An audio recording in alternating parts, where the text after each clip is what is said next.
একটা সুন্দর নিখুঁত নির্বাচন আয়োজন করে নতুন বাংলাদেশের দৃঢ় ভিত্তি রচনা করব।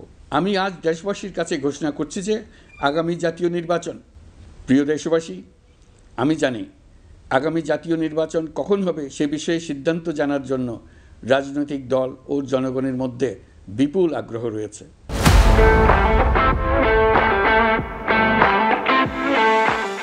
আমি বারবার বলেছি এই নির্বাচন ডিসেম্বর থেকে আগামী বছরের জুনের মধ্যে অনুষ্ঠিত হবে। এই সময়ের মধ্যে দেশের নির্বাচন উপযোগী পরিবেশ সৃষ্টির জন্য যা যা করা দরকার সরকার তাই করছে। এখানে মনে রাখা জরুরি, বাংলাদেশ স্বাধীনতার পর থেকে যতবার গভীর সংকটে নিমজ্জিত হয়েছে তার সবগুলোরই প্রধান কারণ ছিল ত্রুটিপূর্ণ নির্বাচন। ত্রুটিপূর্ণ নির্বাচন প্রক্রিয়ায় বারবার ক্ষমতা কক্ষিগত করার মধ্য দিয়ে একটি রাজনৈতিক দল বর্বর ফ্যাসিস্টে পরিণত হয়েছিল।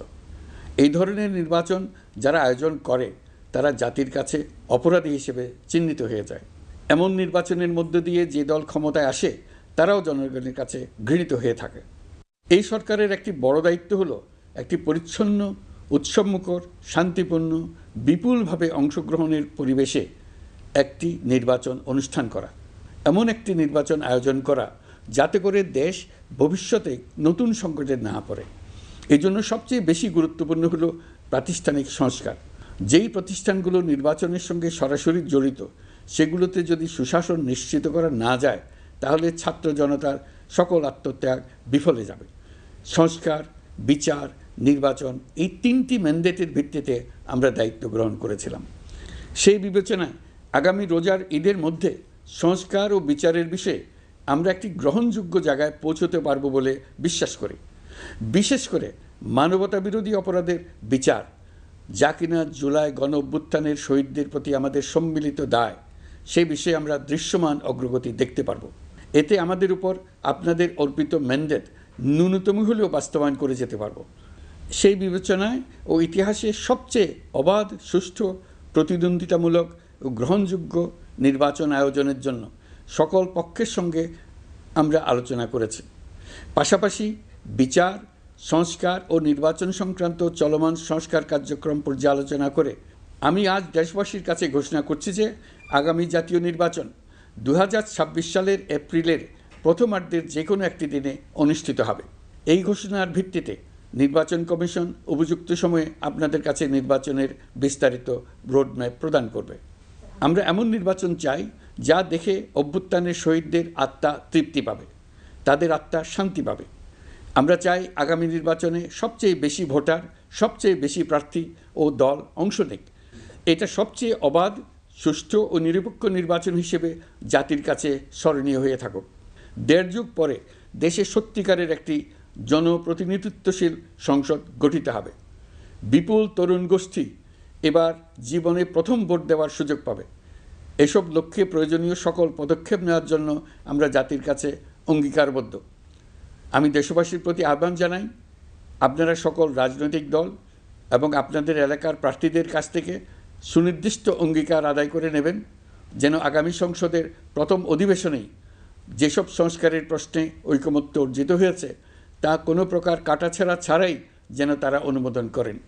আপনারা ওয়াদা আদায় করে নেবেন যে তারা বাংলাদেশের স্বাধীনতা, সার্বভৌমত্ব, আঞ্চলিক অখণ্ডতা এবং জাতীয় মর্যাদার প্রশ্নে কখনো কোনো প্রকার আপোষ করবেন না এবং দেশের বাইরের কোনো শক্তির কাছে দেশের স্বার্থ বিকিয়ে দেবেন না। আপনারা তাদের কাছে সুনির্দিষ্ট প্রতিশ্রুতি আদায় করে নেবেন এই মর্মে যে তারা কখনোই কোনো অবস্থাতেই আপনাদের গণতান্ত্রিক অধিকার ও মানবিক মর্যাদার ক্ষুণ্ণ করবেন না।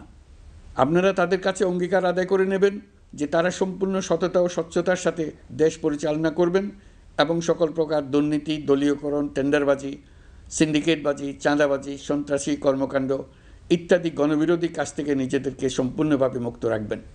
আমি আপনাদের আবারও স্মরণ করিয়ে দিতে চাই যে এবারের নির্বাচন শুধু শান্তিপূর্ণ নির্বাচন করার বিষয় নয়, এটা ছাত্র জনতার অভ্যুত্থানের আকাঙ্ক্ষা নতুন বাংলাদেশ গড়ার নির্বাচন। এই নির্বাচনে পরিচিত দলগুলিই থাকবে, তাদের পরিচিত মার্কাগুলিই থাকবে, কিন্তু ভোটারকে বের করে আনতে হবে যে এই মার্কার পেছনে আপনার কাছে ভোট প্রার্থীরা কে কতটুকু নতুন বাংলাদেশ গড়ার জন্য প্রস্তুত, কে কতটা প্রতিজ্ঞাবদ্ধ। আমরা যারা এই নির্বাচনে ভোটার হব তারা অত্যন্ত সৌভাগ্যবান এবং সৌভাগ্যবতী আমরা একটা অনন্য ঐতিহাসিক ভূমিকা পালনের সুযোগ ও দায়িত্ব পাচ্ছি।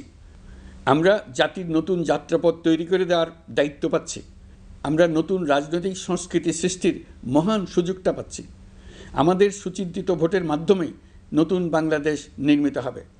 শহীদদের রক্তদান সার্থক হবে। আশা করি বিষয়টা নিয়ে চিন্তাভাবনা করেই সবাই ভোট কেন্দ্রে যাব এবং দৃঢ়প্রত্যয়ে ভোট দেব।